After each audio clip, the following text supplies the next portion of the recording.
মাঝরাতে আয়ুষকে প্রণাম করে আয়ুষের জীবন ছেড়ে চলে গেল কুসুম। ধারাবাহিকের শুরুতে দেখেছে কুসুম আয়ুষকে বলছে, আমি সারা জীবন এরকম কাজের লোকের জীবন কাটাতে পারবো না। আমারও কিছু আশা আছে, কিছু স্বপ্ন আছে, আমার এই কাজের লোকের জীবনটা আমি কাটাতে চাই। আর কোনো বাড়ির কাজের মেয়ে হয়ে থাকতে চাই না ছোট সাহেব। তাই গাঙ্গুলি বাড়ির সম্পত্তিতে আমার আর আমার স্বামীর প্রাপ্য ভাগ আমি অধিকার করেছি। আয়ুষ তো তখন অবাক হয়ে বলছে, এসব কি বলছো তুমি কুসুম?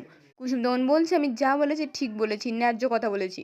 যখন আমি আপনাকে বিয়ে করেছিলাম তখন আমি ভেবেছিলাম একটা বড় বাড়ির মালকিন হয়ে থাকবো। আমার সামনে পেছনে 24 ঘন্টা কাজের লোক ঘুরবে। কিন্তু না, আমি কি পেলাম ওই গাঙ্গুলি বাড়ি থেকে? সাধারণ কটা জামা কাপড়। আপনিও হয়তো কোনো দামি জিনিস আমাকে উপহার দিলেন না। ওই একটু চাকরি দিয়ে কী বা হবে? আমি সন্তুষ্ট থাকতে পারছি না ছোট সাহেব। আয়ুষ তখন বলছে, অসম্ভব, ওই লিগাল নোটিশ তুমি পাঠাতে পারো না কুসুম। কুসুম তখন চিৎকার করে বলছে, আশ্চর্য, আমি তো বারবার বলছি ওই নোটিশটা আমি পাঠিয়েছি, বুঝতে পারছেন না আপনি? আমার কিছু দাবি আছে শ্বশুর বাড়ির কাছে, সেই জন্য আমি নোটিশটা পাঠিয়েছি। আয়ুষ তখন বলছে, আমি বুঝতে পারছি তোমার আশাটা, আমাকে একটু সময় দাও, আমারও সামর্থ্য আছে, আমিও তোমাকে সবটা কিনে দেবো। কুসুম তখন বলছে, এতদিন তো সময় দিলাম, কি লাভ হলো ছোট সাহেব? আয়ুষ তখন বলছে, এখন লাভ হয়নি কিন্তু পরেও হবে, তোমার স্বামীর রোজগারের টাকায় সব পাবে তুমি। গাঙ্গুলি বাড়ির সম্পত্তি নিয়ে নয়, সেখানে তো আমার কোনো অধিকার নেই, তাহলে তুমি আমার স্ত্রী হয়ে সেখানে তোমার কি অধিকার থাকতে পারে, তাই না? ওখানে তো যা আছে সবটা মায়ের। কুসুম তখন বলছে, তাহলে কি বাকি জীবনটা এই কুঁড়ে ঘরে কাটাবো? আয়ুষ তখন বলছে, তা কেন, মা যেমন শূন্য থেকে শুরু করে এরকম অট্টালিকা বানিয়েছে, আমরাও করব, তুমি শুধু একটু আমার সঙ্গ দাও আর সময় দাও। কুসুম তখন বলছে, ঠিক আছে, সময় দিলাম, কিন্তু গাঙ্গুলি পরিবারে তোমার যতটা অংশ সেইটুকু তো রোজগার করতে আমাদের দুজনের চুলই সাদা হয়ে যাবে। আয়ুষ তখন বলছে, সময় তো লাগবে, কিন্তু তাতে অসুবিধার কি আছে? কুসুম তখন চিৎকার করে বলছে, না ছোট সাহেব, নিজের জীবনটা উপভোগ করতে বার্ধক্য বয়স পর্যন্ত অপেক্ষা করতে আমি রাজি নই। আমি এক্ষুনি আমার জীবনের সব আনন্দ উপভোগ করতে চাই, আমার স্বাচ্ছন্দ্য নিয়ে আমি বাঁচতে চাই। আয়ুষ তখন বলছে, এরকম বিহেভ তুমি কেন করছো? এটা তো কুসুম সুলভ আচরণ নয়। তুমি এত বদলে গেলে কি করে কুসুম? কুসুম যখন বলছে, যারা মেয়েরা যখন কিছু মুখ ফুটে চায় সেটাকে বলা হয় লোভী, বদলে যাওয়া, আর মেয়েরা যখন মুখ বুজে সহ্য করে সেটাকেই ভালো বলা হয়, তাই না ছোট সাহেব? আয়ুষ তখন বলছে, আমি বুঝতে পারছি মা তোমাকে অপমান করেছে বলে তুমি এই জন্য এরকম করছো, কিন্তু তুমি বিশ্বাস করো, আমি এই কয়েকটা বছর অক্লান্ত পরিশ্রম করে তোমার সব কিছু ফিরিয়ে দেবো। কিন্তু তার জন্য আমাকে একটু সময় দিতে হবে।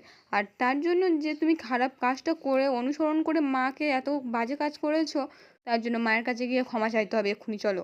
এই বলে তো কুসুমের হাতটা ধরে টেনে বেরিয়ে যায়। এদিকে তখন মীনাক্ষী তো একটা চাদর মুড়ি দিয়ে চুপি চুপি বেরিয়ে আসে। সেই উকিলটা তখন বলছে, আপনি এত দেরি করলেন কেন, কখন থেকে আমি দাঁড়িয়ে আছি? মীনাক্ষী তখন বলছে, আপনি চুপ করুন তো, যা যাবেন না। আমি এত ভালো ভালো মালদার পার্টি দিয়েছি আপনাকে, কই আগে তো একবারও বলেননি এরকমভাবে আমি নোটিশ পাঠাতে পারি। উকিলটা তখন বলছে, দেখুন ম্যাডাম, আমি উকিল হয়ে এটা বলতে পারি না, বুদ্ধিটা নিজেদের মাথায় আসা দরকার।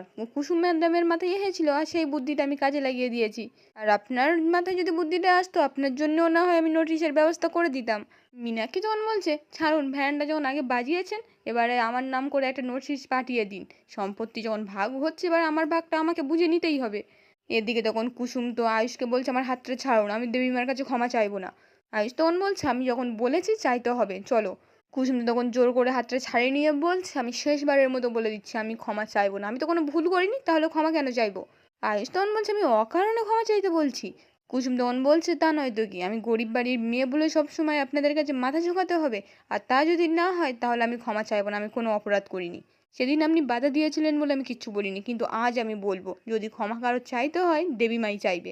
আয়ুষ তো তখন রেগে বলছে, তুমি কোন সাহসে বলছো যে আমার মা এসে তোমার কাছে ক্ষমা চাইবে? কুসুম তখন বলছে, আমার সাহস আগেও ছিল, এখনও আছে, বরং তো এখন আমার চোখটা খুলে গেছে, আপনাদের চালাকিটা আমি ধরতে পেরেছি। আয়ুষ তখন বলছে, কি বলছো কি এসব, কে চালাকি করেছে তোমার সাথে? কুসুম তখন বলছে, আপনাদের কাছে। আপনাদের কাছে তো আমি হাতের পুতুল ছাড়া আর কিচ্ছু নই, তাই না ছোট সাহেব? আয়ুষ তো তখন অবাক হয়ে বলছে, কি বলছো কি, তোমার মনে হয় আমরা তোমাকে হাতের ইশারায় নাচাতে চেষ্টা করেছি? কুসুম তো তখন চিৎকার করে বলছে, হ্যাঁ, আপনারা তো সেটাই করেছেন ছোট সাহেব। আর আপনি তো আমাকে দয়া করে বিয়ে করেছেন। আর আপনি কি একবারও ভেবে দেখেছেন যে আপনাকে বিয়ে করে আমি কি পেয়েছি? অনুশ্রীকে দেখুন, ও তো গ্রামের মেয়ে, ও গ্রামের মেয়ে হয়েই সেন সাহেবকে বিয়ে করে কত সুখী আছে দেখুন। অনুশ্রীকে দেবীমা মেনে নিলেন, কিন্তু আমাকে মানলেন না কেন? আমাদের দুজনকে রাস্তায়, কোম্পানির বাড়িতে, এমনকি ঠাম্মির বাড়িতেও আশ্রিত হতে হলো। আয়ুষ তখন বলছে, কুসুম, আমরা দুজনের রাস্তায় থাকবো, কষ্টে থাকবো, আমরা ওই বাড়ি থেকে কোনো উপকার নেব না, এটা তো আমরা দুজনে সিদ্ধান্ত নিয়েছিলাম। কুসুম তখন বলছে, হ্যাঁ, আমি ভেবেছিলাম মেনে নেবে, কিন্তু আপনার সুখের জন্য আমি কাল নিজের আত্মসম্মান বিসর্জন দিয়ে ও বাড়িতে গেছিলাম। আপনি তো ওখানে দেখলেন ছোট সাহেব, শ্বশুরবাড়ির লোকেদের সামনে দাঁড়ানোর সাহসও আমি পাইনি। আর ছোট ম্যাডাম তো তাও আমাকে কথা শুনিয়ে গেছে, কথা সরাতে ছাড়েননি। যে মানুষটার কাছে আমার নিজের শ্বশুরবাড়িতে অতিথির মতো থাকতে হয়, কাজের লোকের মতো থাকতে হয়, সেই মানুষটার কাছে আমি ক্ষমা চাইতে পারবো না। তাকে আমার কাছে ক্ষমা চাইতে হবে। আয়ুষ তখন বলছে, অসম্ভব কুসুম, আমি কিছুতেই মাকে তোমার কাছে ক্ষমা চাইতে দেবো না। কুসুম তখন বলছে, তাহলে আমাকেও বলবেন না ক্ষমা চাইতে, সেই অধিকারটা আপনার নেই ছোট সাহেব। এই বলে তো ইন্দ্রাণীর নামে আরও বাজে বাজে কথা বলে। আয়ুষটা তখন রেগে গিয়ে বলছে, মানিয়ার ল্যাঙ্গুয়েজ কুসুম, ভেবে চিনতে কথা বলো। মা আমাদের গুরুজন, মায়ের সম্বন্ধে এরকম বিষ উপড়ে দিও না কুসুম। কুসুম তখন বলছে, এখানে গুরুজন আর ছোটোর মধ্যে হচ্ছে না, এখানে প্রশ্ন হচ্ছে আজ অবধি কেউ আমাকে অপমান করেননি যেভাবে দেবী মা আমাকে অপমান করেছেন। তবুও আমি মুখ বুজে সব কিছু সহ্য করেছি। আর কতদিন ছোট সাহেব? এদিকে তখন রাজ তো ইন্দ্রাণীর কাছে বলছে, আমি তো অফিসে গিয়েছিলাম আয়ুষের কাছে, কথাটা শুনেই যেন আকাশ থেকে পড়লো, কিচ্ছু জানে না। ঈশান তখন ইন্দ্রাণীকে বলছে, দেখেছো মা, আমি জানতাম ভাইদা এটা করতেই পারে না। এই বলে তো ইন্দ্রাণীর পায়ের কাছে বসে বলছে, মা বিশ্বাস করো, কেউ একটা শত্রুতা করছে, কেউ চাইছে না যে আমাদের সম্পর্কটা আবার ঠিক হয়ে যাক। রাজ তখন ইন্দ্রাণীকে বলছে, আমিও কিন্তু ঈশানের সঙ্গে একমত। তৃতীয় কোনো ব্যক্তি আছে যে তোমাদের সম্পর্কটা দূরে করার চেষ্টা করছে, কিন্তু সেই ব্যক্তিটাকে সেটা বুঝতে পারছি না। অনুসৃত তখন কুসুমের কথাগুলো ভেবে ইন্দ্রাণীকে বলছে, মনি, আমার মনে হয় দাদার সঙ্গে তোমার কথা বলা প্রয়োজন, না হলে একটা কনফিউশন। তখন ইন্দ্রাণী বলছে, আমার কোনো কনফিউশন নেই, কোনটা আয়ুষের সই আর কোনটা না সেটা আমাকে চেনাতে হবে না। নোটিশের সইটা ওর করা, কার কথাই করেছে, কেন করেছে, সেটা আগে আমাকে জানতে হবে। ঈশান তখন বলছে, মা তুমি বারবার একই কথা কেন বলছো? ইন্দ্রাণী তখন বলছে, যে বিয়ের ব্যাপারটা লুকাতে পারে, ছল করে আমার প্রণাম নিতে পারে, সে এই কাজটা করতে পারে না, এটা আমি বিশ্বাস করি না ঈশান। তখনই সেই উকিলটা আবার এসে ইন্দ্রাণীকে বলছে, ম্যাডাম, আরও একটা লিগাল নোটিশ দেওয়ার ছিল। আমার আরও একজন ক্লায়েন্ট আছে যে আপনার ব্যবসার সম্পত্তির ভাগ চাইছেন। সকলে তো তখন অবাক হয়ে যায়। রাজ তখন বলছে, আবার দ্বিতীয় ক্লায়েন্টটা কে, তার নাম কি? উকিল তখন বলছে, ক্লায়েন্ট তো এখানেই থাকে, আপনারা নিজেরাই দেখে নিন। তখনই তো মীনাক্ষী একবার সানগ্লাস পরে একবার ইন্দ্রাণীর মতো সেজে এসে গট গট করে বসে পড়ে। রাজ তখন বলছে, এ আবার তুমি কোন নতুন নাটক শুরু করলে মীনাক্ষী? মীনাক্ষী তখন বলছে, এখনো তো কিছু শুরু করিনি দাদা, এবার করব। এই বলে তো উকিলকে বলছে, কি আপনি এরকম পুতুলের মতো দাঁড়িয়ে আছেন কেন, নোটিশটা বার করে দিদির হাতে দিন। বলুন যে কাজের মেয়ে কুসুমকে ভাগ দিলে এই বাড়ির ছোট বউ মীনাক্ষীকেও ভাগ দিতে হবে। উকিল তো যখন ইন্দ্রাণীর সামনে নোটিশটা ধরে, ঈশান তখন নোটিশটা নিয়ে নেয়। এদিকে যখন কুসুম তো আয়ুষকে বলছে, দেবীমার জন্য আমাদের দুজনের সম্পর্কটা দূরত্ব চলে যাচ্ছে, তাই ওনাকে ক্ষমা চাইতে হবে আমার কাছে। আয়ুষ তখন বলছে, বললাম তো না, মা এমন কিছু করেনি যে তার জন্য তোমার কাছে মাকে ক্ষমা চাইতে হবে।